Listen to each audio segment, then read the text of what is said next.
Eterna vitalidad, la ciencia en tu cuerpo al despertar. Lo que elijas en tu plato encenderá tu bienestar.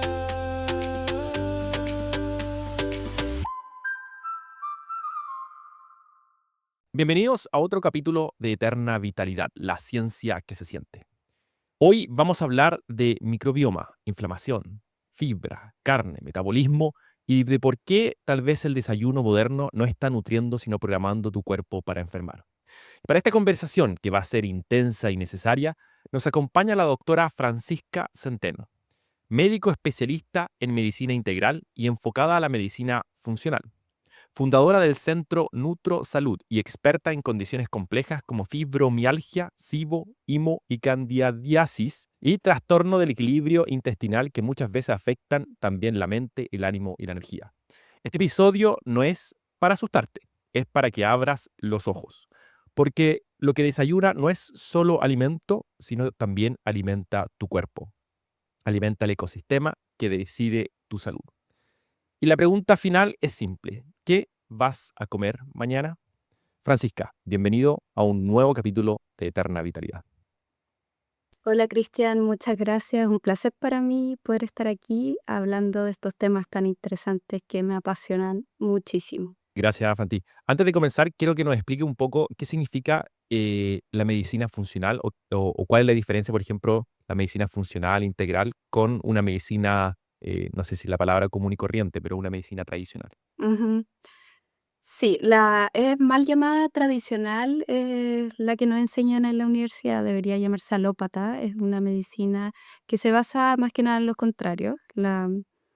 Por ejemplo, si tú tienes fiebre, te van a dar un tratamiento para disminuir el síntoma, ¿ya? La medicina funcional trabaja un poco desde las raíces del problema, tratando de identificar qué es lo que está causando el malestar en el paciente. Entonces, ahí se junta lo que es la genética, el ambiente, y trabajamos a través de alimentación, suplementos, hábitos, ejercicios, entre otros aspectos, sobre todo también la salud mental, sumamente importante. Mira, y también es reactiva en vez de proactiva en el sentido de que va a actuar cuando ya tenemos ciertos síntomas, cuando ya tenemos enfermedad, o también se dedica un poco más o tiene una patita, por decirlo así, en la prevención.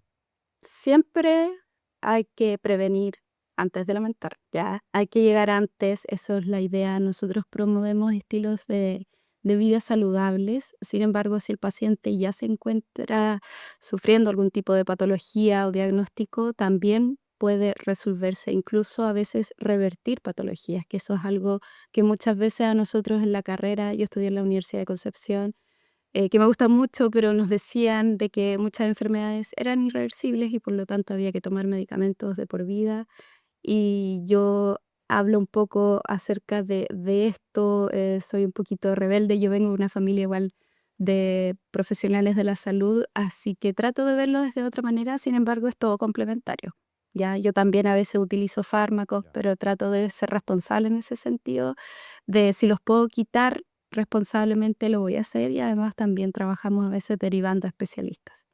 Ya, perfecto. O Sí. sea, tiene un tema un poco más de prevenir o prevenir a través del estilo de vida, la forma en que Ujú. comemos, nuestros hábitos, por decirlo así.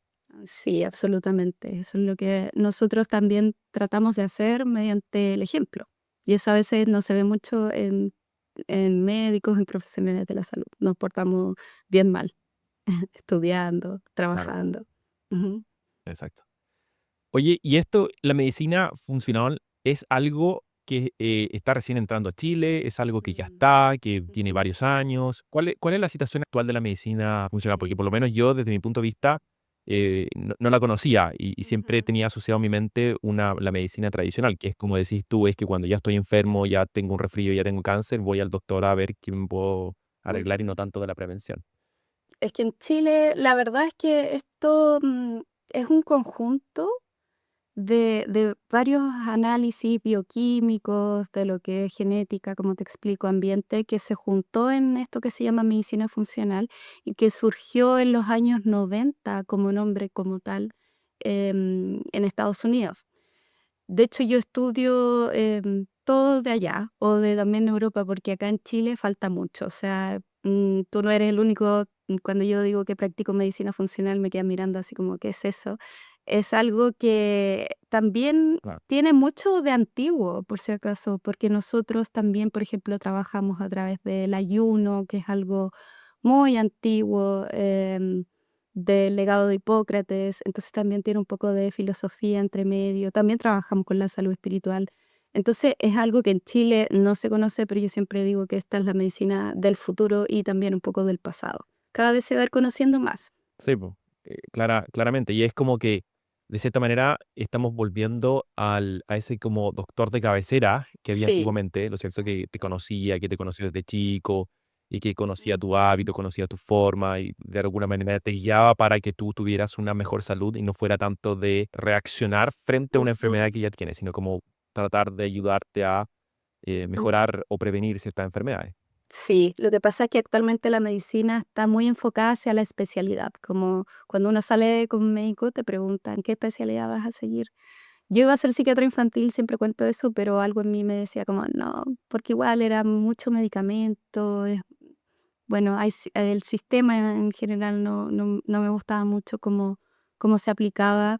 Entonces, claro, pasamos a lo que es ser médico de cabecera. De hecho, yo tengo pacientes que son regalones, les digo, y veo familias. Y es muy interesante ver familias porque hay hábitos que se repiten, hay patologías que se asocian, y eso es muy lindo. Acá en Chile se le llama medicina familiar y eso es una especialidad. Es parecido a eso, pero yo diría que un poco más profunda en cuanto a revisar exámenes. Por ejemplo, esto es muy interesante. Los exámenes de laboratorio, cuando tú te tomas exámenes, los rangos consideran a personas sanas y enfermas. Sacan un promedio de las personas. No es el rango óptimo. Entonces, a mí habitualmente me dicen, no, doctora, si mis exámenes están normales y me sigo sintiendo mal, y yo los reviso y le digo, mira, acá tienes una, no sé, B12 subóptima, la tiroides se está empezando a alterar, el hígado está levemente inflamado. Entonces se empiezan a relacionar todos los órganos entre sí y podemos llegar a descubrir qué es lo que le está pasando al paciente. Entonces es algo muy bonito, a mí me apasiona, me encanta leer exámenes, yo soy súper nerd en ese sentido. Así que me encanta, es un poco como ser una especie de investigador respecto a los exámenes que trae un paciente. Y además son exámenes a veces que lamentablemente no tenemos acá también. Me gustaría mucho tener más posibilidades. Ujú. Sí, es interesante lo que hablas porque me recuerda un artículo que salió hace varios meses atrás que hablaba de que cuando los doctores te dicen el colesterol debería estar entre, no sé, Ujú. 140, 160, cualquier sea el rango, ese es basado solamente en el promedio a nivel mundial, como decías tú, porque hoy día no sabemos realmente cuál es el colesterol que nosotros deberíamos tener, ¿cierto? Ujú. Porque no tenemos algo con quien compararlo, decir, Sí. mira, esta es una persona expresamente Ujú. sana y este es el colesterol que deberíamos tener. Esa persona no existe porque todos tenemos algo por los factores, por donde vivimos, por Así el es. ambiente, por etcétera. Entonces, eso hace que la cosa sea un poco diferente. Entonces, hay que leerlo con un experto los estudios Ujú. para asegurarse de que, como decís tú, que de repente dicen, pueda detectar con un buen ojo si hay ciertos problemas que se pueden, o cosas que se puedan producir a largo plazo producto de que no se vieron bien los exámenes. Sí, así mismo es, necesitaríamos una persona sumamente sana, un promedio de personas sanas y poder establecer así los rangos, pero igual mediante los estudios científicos podemos establecer un poco unos rangos más acotados, pero los laboratorios aún no se actualizan en ese sentido.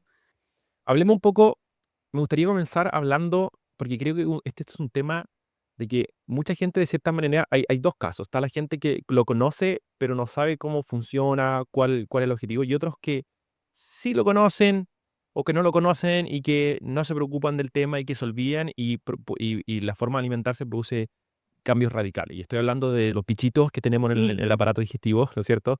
Que se Ujú. encargan de digerir o de alimentarse de todo lo que nosotros consumimos. Porque yo siempre digo, nosotros no es que nos estemos alimentando nosotros, sino que estamos alimentando a estos bacterias, Claro. hongos que viven en nuestro aparato digestivo, que se le llama, o la microbiota, también tiene Ujú. distintos nombres, ¿no es Ujú. cierto?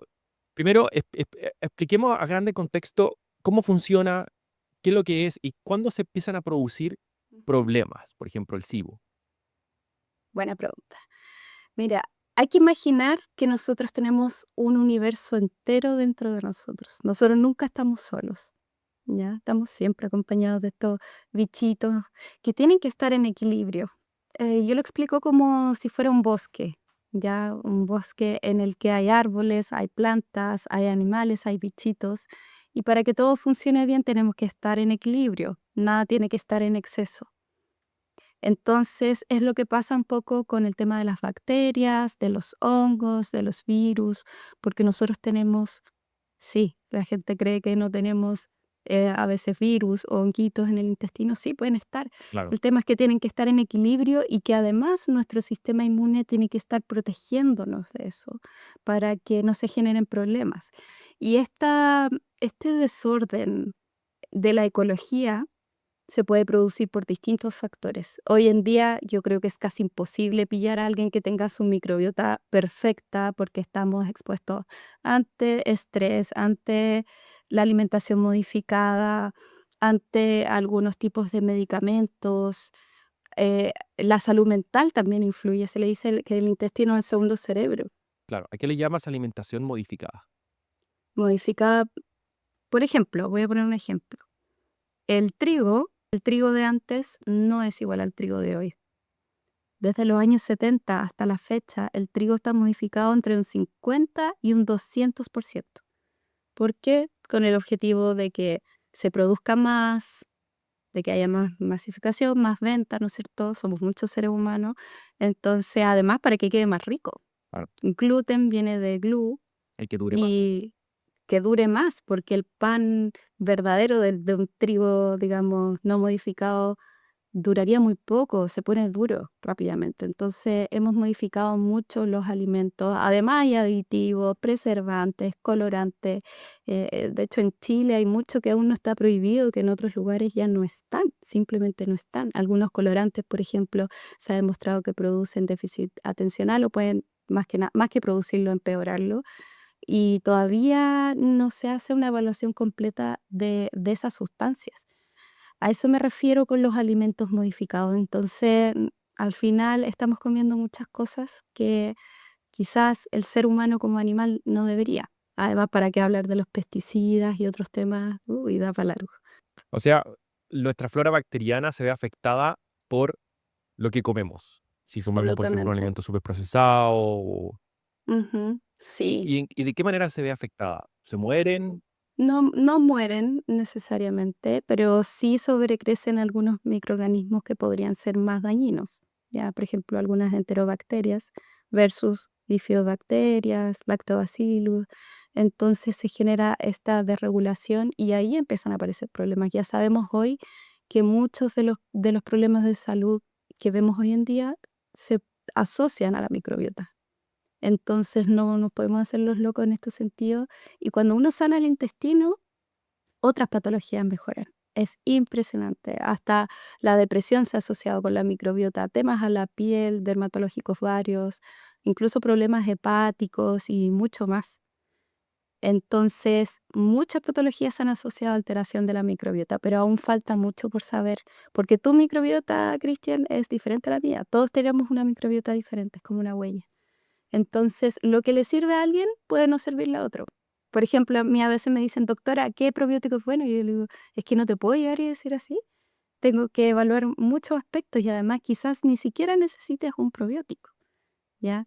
Pongamos en el caso del SIBO, que es el sobrecrecimiento bacteriano del intestino delgado, ¿ya? Imaginemos que en el colon nosotros tenemos que fermentar, necesitamos muchos bichitos ahí, pero por diversos motivos empiezan a subir por el intestino delgado y colonizan, y empiezan a comer lo que tú comes y empieza a generarse esta hinchazón, alteración del sistema inmune, muchos problemas incluso relacionados a fatiga, y créeme que es un problema muy masivo hoy en día. Mucha gente tiene problemas digestivos y además van al gastroenterólogo, les buscan la Helicobacter pylori y eso es como un pedacito de lo que podría estar ocurriendo. Y muchas veces incluso se les trata con antibióticos y puede generar un desorden de la microbiota. Entonces hay que ser súper cuidadoso en ese sentido y respetar esos bichitos que nosotros tenemos en el intestino. Y en ese caso, en el SIBO, ¿por qué esos bichitos van a querer salir de donde normalmente están? ¿Por qué tienen que, por ejemplo, tú mencionaste el intestino delgado? ¿Por qué tienen la necesidad de irse hacia el intestino delgado? Bueno, no lo sabemos con claridad, habría que preguntarle a ellos, pero imagínate que están vivos, como seres vivos. Todos queremos vivir, todos queremos reproducirnos y vivir. Entonces, si ellos encuentran un lugar donde se puedan desarrollar en más cantidad, van a elegir ese lugar. Dicen, aquí, listo, no tengo que competir con los demás. Puedo puedo ser más en número. Entonces, por eso, pero también hay temas, por ejemplo, de la motilidad. Mucha gente no sabe esto. Si tú tienes un intestino delgado que no se mueve adecuadamente, va a ser más estático el movimiento de limpieza intestinal. Entonces, también es importante todo lo que es el movimiento. Y si estamos picoteando todo el día, bloquea el movimiento del intestino delgado, que tiene procesos de limpieza. Por eso deberíamos ordenarnos en comer y no andar picoteando todo el día tampoco. Pero espérame, Ujú. el intestino se mueve. Sí. No Se solamente mueve. para ir a hacer se mu- caquita, no. Tiene el complejo motor o sea, migratorio que hace que se mueva. Mm. Ujú. Un par de veces ¿Y al eso día. y se mueve por una función de ayudar a la digestión? Del proceso de limpieza natural. Nosotros tenemos órganos que deben trabajar para limpiar, ¿ya? No solamente el hígado, el riñón, la piel y el intestino. Si nosotros tenemos alterados los procesos excretores y de detox, entre comillas, la enfermedad también puede aparecer y pueden aparecer síntomas. Y créeme que cuando yo veo a un paciente, si tiene estreñimiento, si no tiene movimiento intestinal o está comiendo todo el rato, es lo primero que yo voy a trabajar. Necesito que ese intestino se limpie. Imagínate, es como agua estancada. Si tú tienes agua en un pozo, Claro. obviamente van a sobrecrecer microbios. Si tú haces que esa agua fluya, es difícil que eso se dé. Entonces, mucho más allá de llegar y tomar un probiótico, es un tema sumamente interesante. Y para una persona, ¿cómo sé yo que, por ejemplo, estoy armando un SIBO? ¿O cómo sé yo que a lo mejor tengo un SIBO?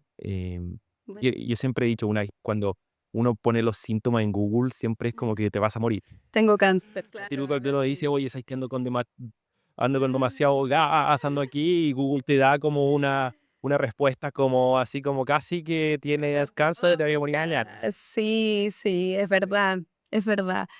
Pero igual entiendo que la gente busque en Google porque a veces no pilla respuesta en otros lados. A algunos profesionales uno va y le hace las preguntas y te dejan con más dudas, entonces se entiende que pregunte. Pero bueno, respecto al SIBO, el sobrecrecimiento bacteriano en el intestino delgado, lo principal son los síntomas. El baby food que le llaman, como que tú te embarazaras después de comer. Tú comes y te hinchas después de un rato. Ese es el síntoma principal. Mis Ujú. hinchas son, y puedo estar 100% equivocado acá, Ujú. ¿puede ser que una mujer se le note más que un hombre? Buena En el sentido pregunta, de tener mucha depende. guatita. No, porque una cosa es la grasita, sí, las mujeres tendemos a tener más grasa que los hombres, pero para eso existe la percusión. Mira, si tú te pones la manito aquí, puedes escuchar que acá están tus pulmones y se va a escuchar como hueco, ¿ya? Y si lo pones en una superficie sólida, por ejemplo, el hombro no va a sonar igual. Entonces, uno puede hacer la percusión y buscar si es que hay distensión abdominal. Pero además depende de tu musculatura. Hay personas que tienen los músculos bien firmes, entonces no se hinchan tanto, y hay personas que son más laxas en sus tejidos, entonces es como que la guatita se les sale. Y créeme que pasan alguna vergüenza. Tengo pacientes que le han preguntado si están embarazadas, les da mucha, mucha vergüenza. Es súper incómodo. Así que sí, como justo el intestino delgado está como ubicado anatómicamente bajo el ombligo, se puede ver como un pequeño embarazo. Ese es el síntoma principal, la distensión abdominal. Pero hay muchas causas, entonces hay que entrar a investigar. Me hiciste recordar que yo tenía una amiga cuando estuvo embarazada. En sus primeros inicios del embarazo, la gente le preguntaba, oye, ¿estás embarazada? Y ella decía, no, es que no me dieron un peo. Se lo refería un poco a eso de que las mujeres de cierta manera se hinchan bastante, tienen más hinchazón que puede ser que un hombre. Em, pero volviendo al tema del SIBO, em, ¿cuáles son las dos o tres cosas que yo debería estar mirando cuando sé que mi flora Ujú. bacteriana no está funcionando correctamente? hay problemas. ¿Cuáles son esos indicadores que yo podría estar mirando? Bueno, podemos ir a los indicadores, pero en primer lugar lo que dices tú de las mujeres es un temón, porque las mujeres son mucho más complejas que los hombres. Todos los días de nuestro ciclo somos una persona diferente. Entonces, igual es dentro de todo esperable que una mujer se hinche más cuando están los días previos a su regla. ¿Ya? Son temas que dentro de todo un poco esperables. Si una paciente me dice, yo me hincho solamente cuando me da la regla, yo diría, bueno, podría ser un poco esperable por tus hormonas, pero ya si es algo todos los días, ojo ahí.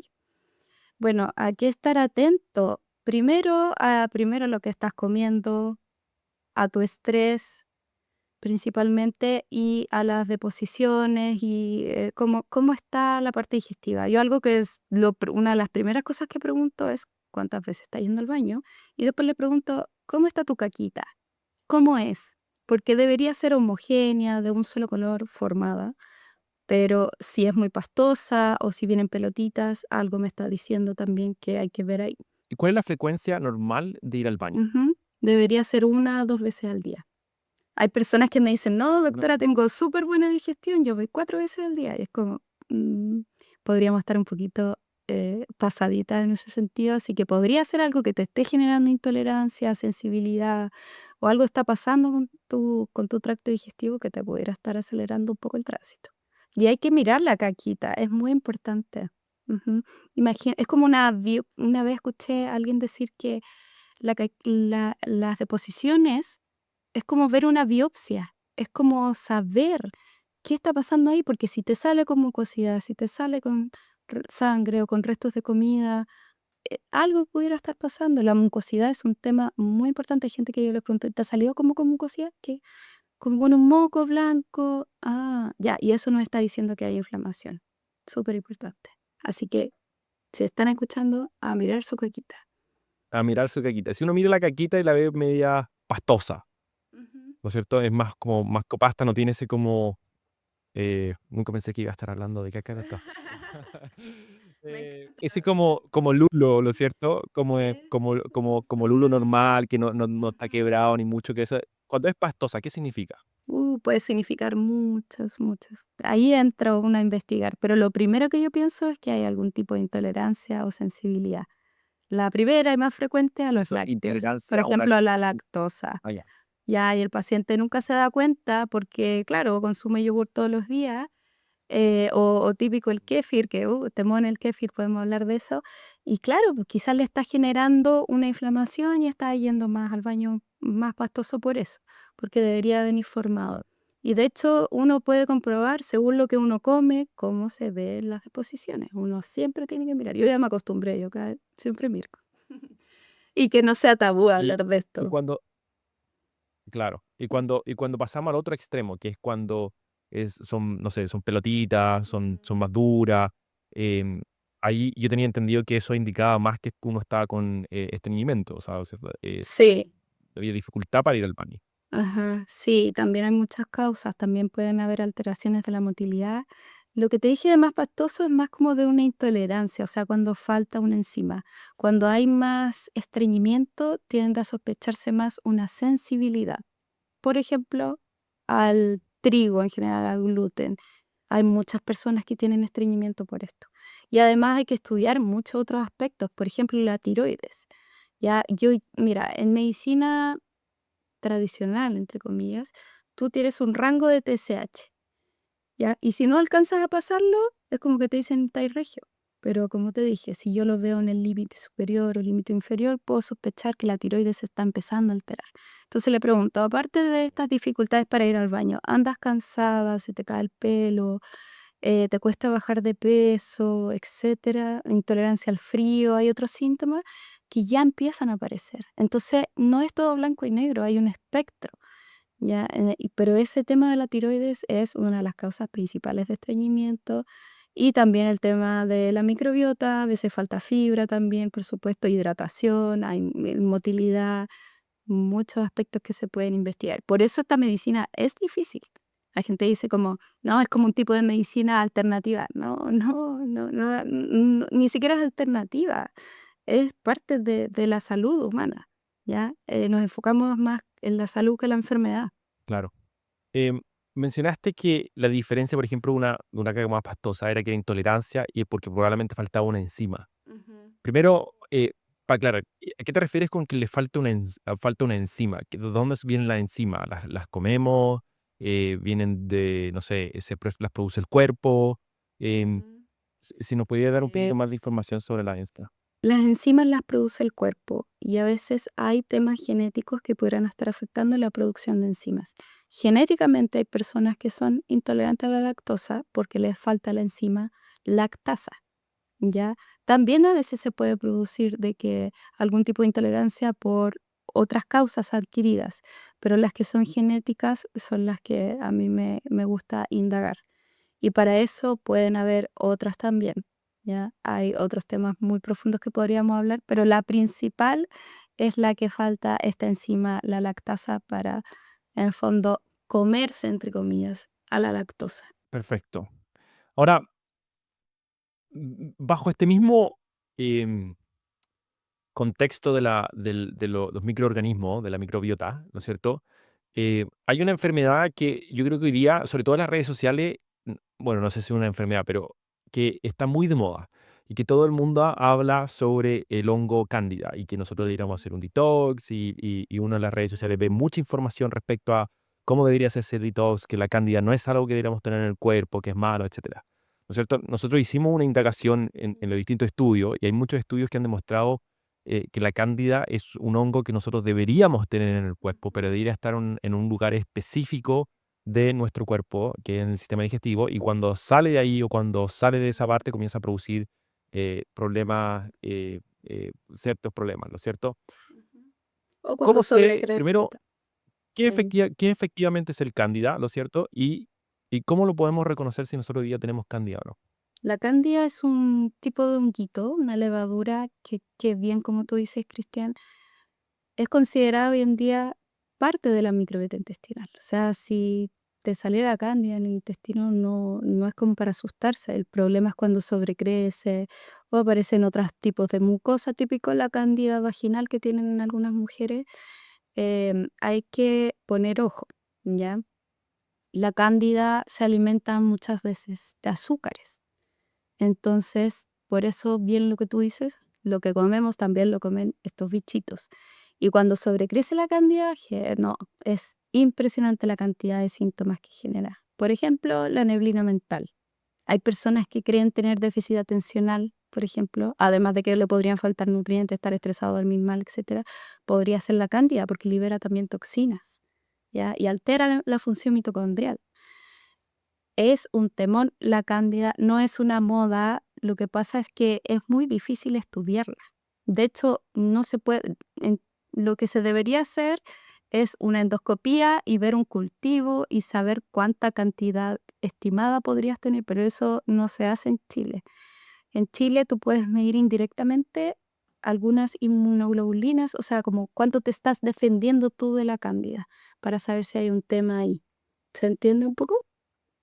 Sí, claro, que es básicamente determinar si el cuerpo está luchando la cándida o no está como para ahí. Sí. Está luchando la cándida, quiere decir que la cándida no está en el sistema digestivo nomás, que ya llegó a la sangre y está en otros lados.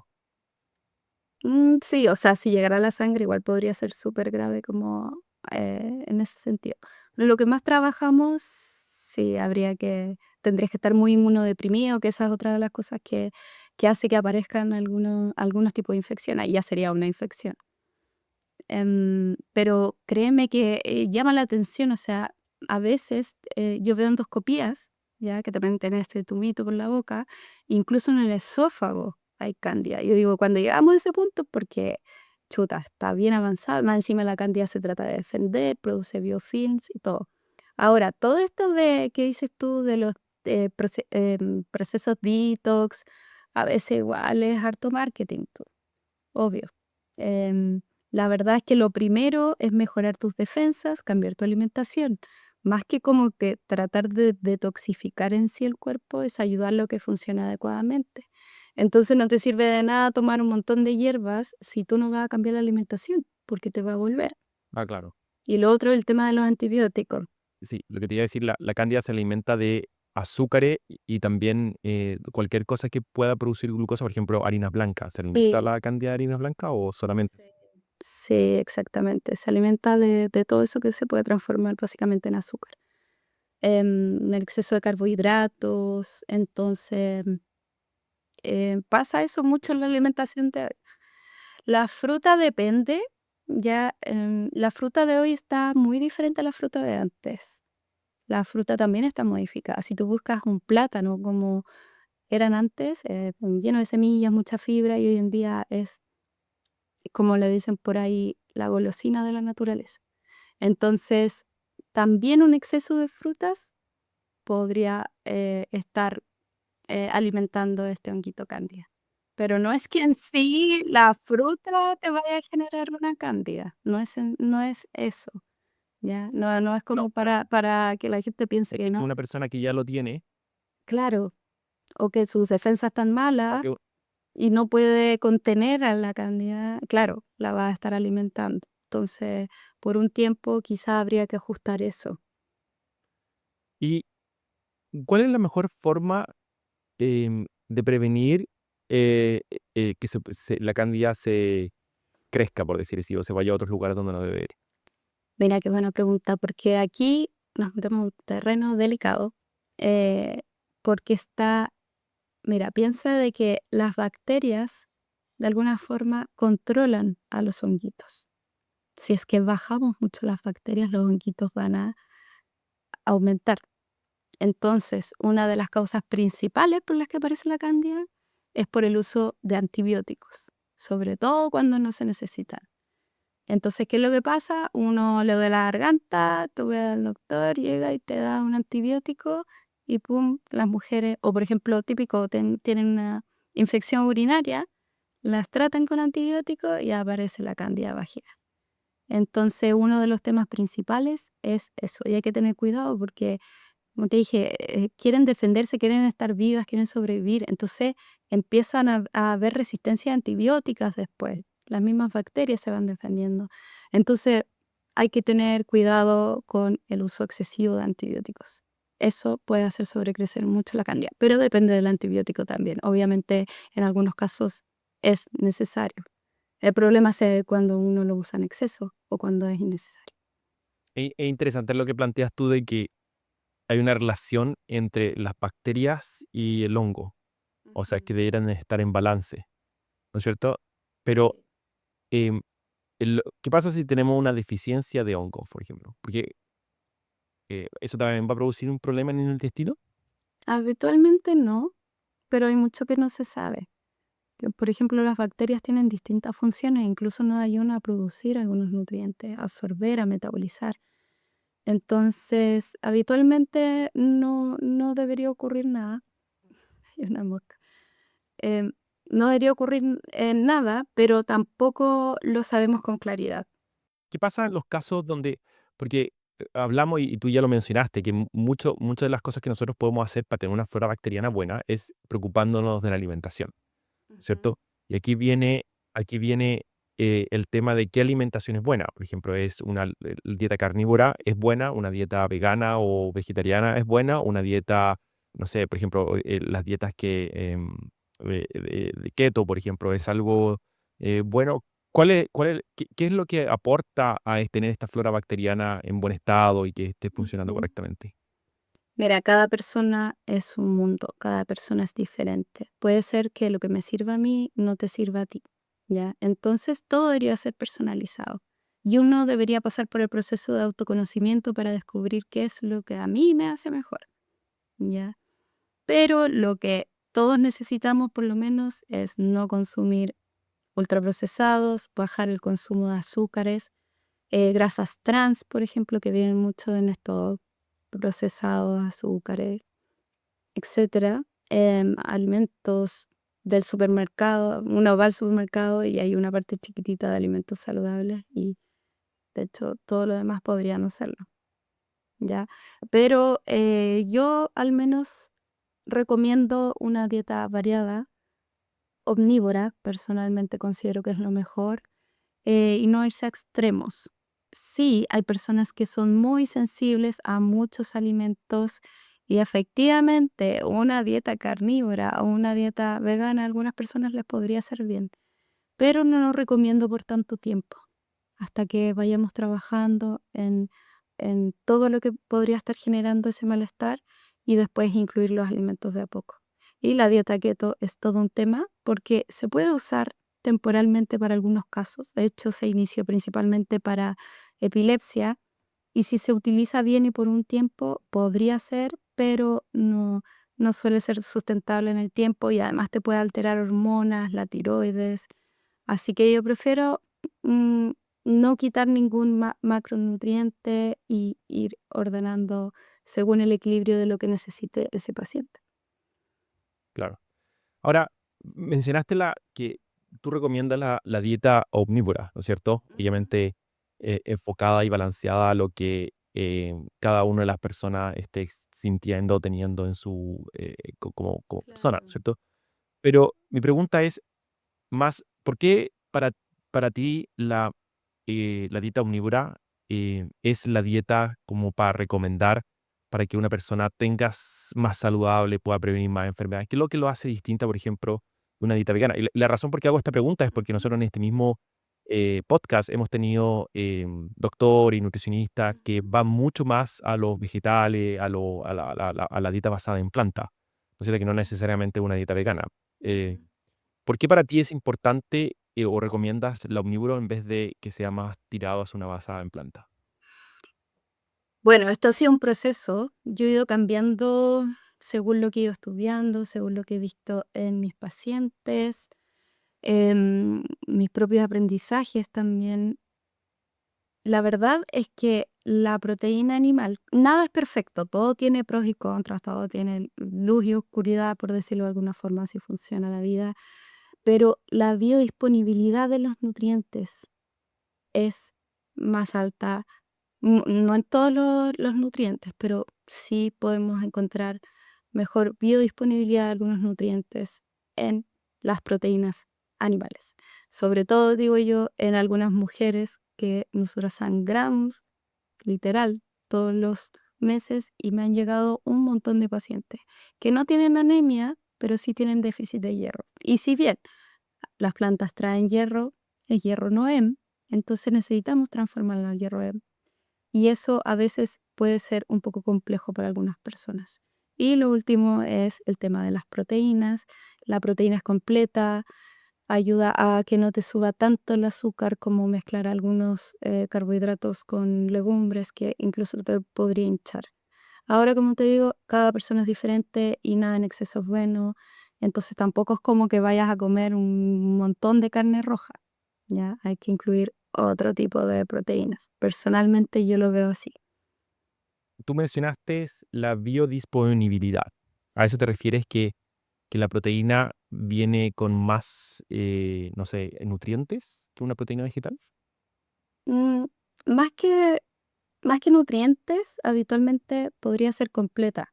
Ya los vegetales igual, por supuesto, que traen proteína, pero hay que complementarla para que esta proteína sea más completa y incluya todos los aminoácidos esenciales que tú necesitas en el día a día.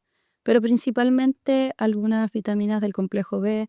Por supuesto que si uno es vegetariano, vegano, sobre todo uno sabe que se tiene que poner la B12, hay que ser responsable en ese sentido.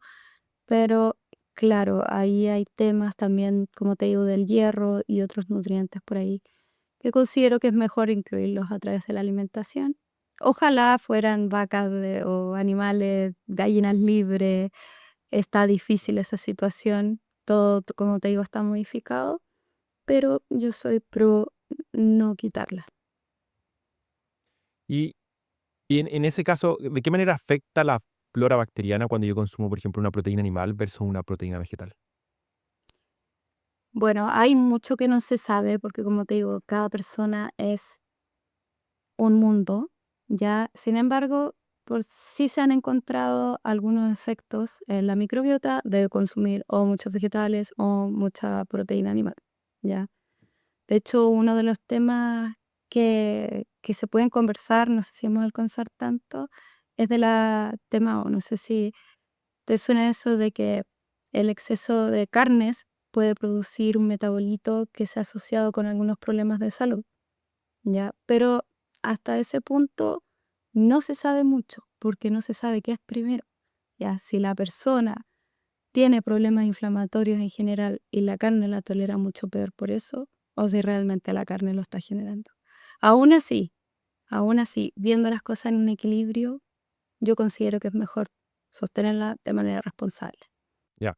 ¿Y qué pasa? Porque, de hecho, nosotros tuvimos un otro entrevistado donde hablamos del TMAO, hablamos de las consecuencias y como dices tú, hay estudios que han demostrado de que el exceso de proteína animal modifica la flora bacteriana y la modificación de la flora bacteriana produce esa molécula TMAO que está considerada inflamatoria, acelera el cáncer, etcétera. em, por lo que conversamos en ese episodio. Mi pregunta va más allá de cómo poder saber, porque esto es como la misma técnica que utilizó la industria del cigarro, que fue decir, mira, el cigarro hace bien, después dice el cigarro hace mal, el cigarro hace bien, después el cigarro hace mal, y al final uno que ya comenzó a fumar o que ya está comiendo algo que está haciendo, dice, ¿para qué voy a cambiar si no sé si es verdad o no? ¿Cachai? Que es como el tema de la confusión, ¿no es cierto? Es en, para una persona que quiere mejorar su salud, que quiere mejorar su vida, tener mayor energía, mayor vitalidad, ¿no es cierto?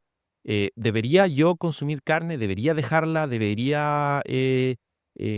cuál es como la guía que tú propones Claro. para una persona que está con esa confusión? Sí, em, cada persona es un mundo, entonces lo ideal es ver los exámenes, ver cómo se siente el paciente, más que ver un estudio, porque los estudios, sí, a veces son financiados, a veces es marketing, a veces solamente ven una variable, no ven otra.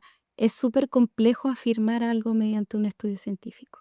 Yo realmente creo que en unos años más van a estar casi obsoletos los que se hacen hoy en día, sobre todo los observacionales, porque no podemos extraer de ahí conclusiones.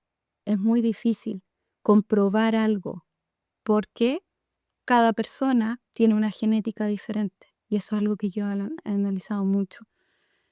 Habitualmente los estudios dicen faltan más estudios para comprobar que bueno, es suficiente, ta, ta, ta, ta, ta, ta.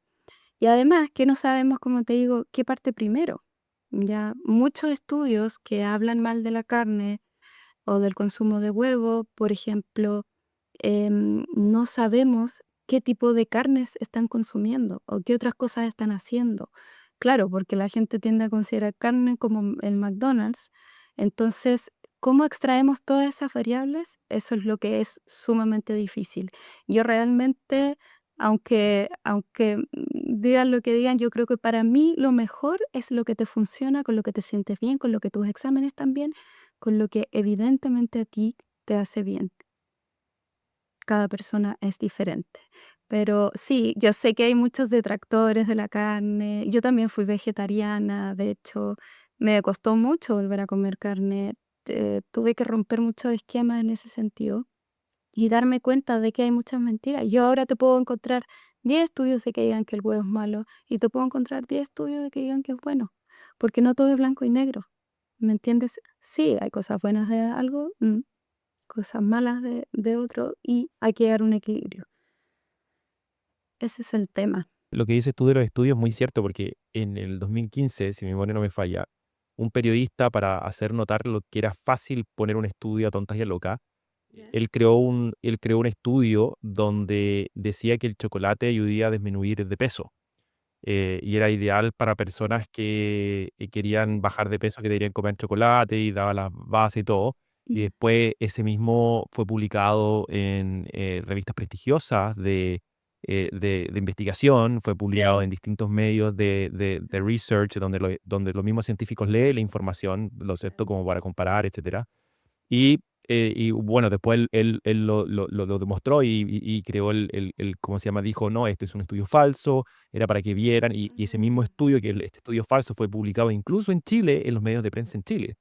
Sí, Fue publicado en Estados Unidos, fue publicado en el CNN, abarrasó todo solamente mintiendo o haciendo algo falso, que obviamente después lo dijo. Entonces, es súper difícil Y es lo mismo que hoy día hay industrias que también utilizan el mismo concepto que utilizan el cigarro, porque antes, por ejemplo, si uno ve los ads del cigarro, aparecían doctores fumando, diciendo que el cigarro era bueno, habían paper que mostraban que el cigarro, no se ayudaba a relajarte, etcétera, pero era nuevamente lo que decís tú, lo que hablas tú un poco, de que es porque no están midiendo todas las variables, comparan, no sé, una variable con otra variable no van de ese estilo. Sí, Es difícil hoy en día entender qué es y cómo leer un estudio científico. sí, Y a lo que voy con esto es que, por ejemplo, nosotros en Eterna Vitalidad tenemos un equipo que está constantemente leyendo estudios científicos y lo que hacemos es filtrar el estudio en tres grandes criterios. El primero es que nosotros ver si ese tiene conflicto de interés, como dices tú, si está financiado por una empresa, por un conglomerado, etcétera, y no es independiente.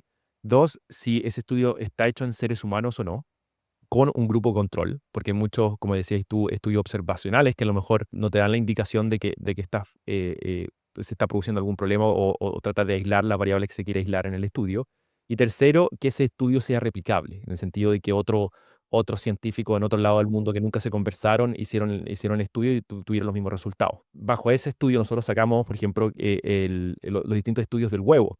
Y ahí nosotros comenzamos a ver que la mayoría de todos de estos estudios que cumplían esta fase hablaban de que el huevo sí tenía un efecto negativo a largo plazo. De hecho, un huevo al día eh, puede producir entre un 20 y 30% de mayor riesgo de muerte a largo plazo. Y ahí bien donde viene mi pregunta hacia ti, en decir, ¿cuál ha sido tu experiencia con el huevo? Porque hoy día mucha gente consume huevo, mucha gente, el huevo ha pasado por distintas fases, ha pasado por la fase mala de decir el huevo es malo, el huevo es malo, el huevo es bueno, el huevo es malo, el huevo es bueno, y hoy día tú ves en las redes sociales y tenemos mucha gente que está contra el huevo, mucha gente que está a favor del huevo, y era un poco lo que nosotros estábamos conversando antes, ¿verdad? Es la gente no sabe qué hacer. ¿Come huevo o no come huevo? ¿Cuál ha sido tu experiencia con el huevo? que depende, siempre depende. Pero volviendo un poquito a lo del estudio, yo lo cuestionaría, me gustaría desglosar eso, yo soy súper, como te digo, reviso todo. Yo creo que encontraría muchos problemas o metodológicos o de cómo sacar una conclusión, porque habitualmente son estudios observacionales, son como que uno escribe ya cuántos huevos, ni siquiera te acordáis, o sea, es para hacer un buen estudio tendrían que ser personas genéticamente muy parecidas, encerradas en un lugar, que duerman lo mismo, que tomen la misma cantidad de agua, que tengan el mismo nivel de estrés, que etcétera, como para llegar a una conclusión así, ¿ya? Entonces, em, es un tema súper interesante, como te digo, pero es casi imposible sacar una conclusión así y hay muchos estudios que están pro y contra y personalmente creo que podría decirse algo negativo, pero y lo positivo, ya, los nutrientes que trae el huevo. Entonces, ahí está la cosa. ¿Qué otras consecuencias nos podría generar evitarlo o evitar la proteína animal? También podemos encontrar ahí. Entonces, es súper, súper complejo el tema. Ahora, respecto al huevo, para mí es un alimento muy bueno, pero para algunas personas no. ¿Por qué? Porque la albúmina del huevo, la ovoalbúmina, para algunas personas que tienen temas relacionados al sistema inmune o alguna alergia o sensibilidad escondida, puede ser pésimo. Y eso es lo complejo de la vida, ¿ya? Tengo pacientes que sí toleran mal el huevo, que tenían reflujo, que tenían temas de la piel, que tenían otros problemas digestivos, y era una sensibilidad al huevo. Y es súper difícil porque la gente habitualmente come huevo todos los días. Entonces ahí uno entraría a hacer lo que se llama la dieta de eliminación. Entonces sí, hay gente que al huevo le cae mal, ¿ya? ¿Y cómo descubrirlo? Hay muchas formas, ¿ya? Por ejemplo, a veces se realiza el test de parche, no sé si lo has escuchado, pero se ponen parchecitos en la espalda. Habitualmente no lo hacen muchos médicos en Chile porque es medio controversial, pero, o sea, si te aparece marcado el huevo y no te aparece marcado otro alimento, ¿por qué te estaría generando esa respuesta? Lo mismo con el prick test. que si tuvieras una alergia alimentaria se te pondría los labios hinchados, ¿no es cierto? Tendrías ronchas, pero hay algunas cosas que son más sutiles. Entonces, si te sale marcado el huevo, claro, podría ser que te esté haciendo mal, ¿ya? Y eso es lo complicado de lo individual que debería ser la salud. ¿Y cómo afecta el huevo la flora bacteriana? Esta es mi última pregunta. Es muy complejo, porque la flora bacteriana no solamente depende de lo que tú comes, ¿ya? Depende de tus nutrientes, de tu estado de salud mental, de tu energía, de un montón de otros factores. Entonces, la colina que trae el huevo, para mí es un nutriente maravilloso, que ayuda a las membranas celulares, ¿ya? Pero por otro lado, puede aumentar el óxido de trimetilamina, ¿ya? El TMAO. Entonces, ¿pero qué es lo que pasa? Habitualmente es muy temporal. Y si tú tienes una flora bacteriana rica en lactobacillus, bifidobacterias, tienes un hígado impecable, tienes un riñón impecable, el huevo te va a hacer más bien que mal. Si tú eres una persona súper inflamada, que come azúcar, que toma alcohol, que tiene enfermedad renal crónica, que tiene enfermedades cardiovasculares avanzadas, y tú mezclas el huevo, típico, no sé, un queque con dulce, y ahí está el huevo, claro, te podría hacer mal. Entonces, no es tan fácil, porque con colina podría ser que la salud mental o la salud cognitiva esté mejor y por lo tanto tú puedas tener un mejor estilo de vida incluso. Entonces son tantas variables que es difícil decir que se afecta para bien o para mal. Depende de la persona. Sobre todo si fuera sensible o alérgica al huevo, te hace pésimo la microbiota. Porque si te inflama, vas a reclutar más bacterias malas. Excelente. Gracias, doctora Francisca, por acompañarnos hoy en este nuevo episodio de Eterna Vitalidad. ¿Dónde la gente te puede encontrar si quiere saber más y quiere empezar a indagar en la medicina funcional? ¿Dónde puede encontrar y mandarte un mensajito? Yo estoy en TikTok y en Instagram, me llamo Fran Medicinas, como el alter ego que utilizo para las redes sociales. Ahí me pueden encontrar. Eventualmente me gustaría hacerme un canal de YouTube, pero es más largo, más complejo, así que por mientras pueden ver ahí mis reels y mis TikTok. Yo soy de Concepción, también, bueno, NutroSalud es el centro que yo creí que hay médicas y nutricionistas, pero es online para todos lados, porque hay gente que dice, me quiero atender contigo, y a veces ya no tengo horas, porque hago atenciones largas de 1 hora, no sirve verte 15 minutos. Entonces en esas redes me pueden encontrar y en las redes de NutroSalud también en mi Instagram. Excelente. Muchas gracias nuevamente por participar en este nuevo episodio. Esperemos que la información haya sido de interés. Es un poco distinto a lo que nosotros hemos venido hablando en el otro episodio y esa es la idea de que nosotros vayamos sacando nuestras propias conclusiones de lo que la ciencia, los expertos están hablando con el mundo de la salud, de cómo mejorar la energía, la vitalidad y prevenir enfermedades crónicas. Así que gracias una vez más y nos vemos en otro episodio de Eterna Vitalidad, la ciencia que se siente.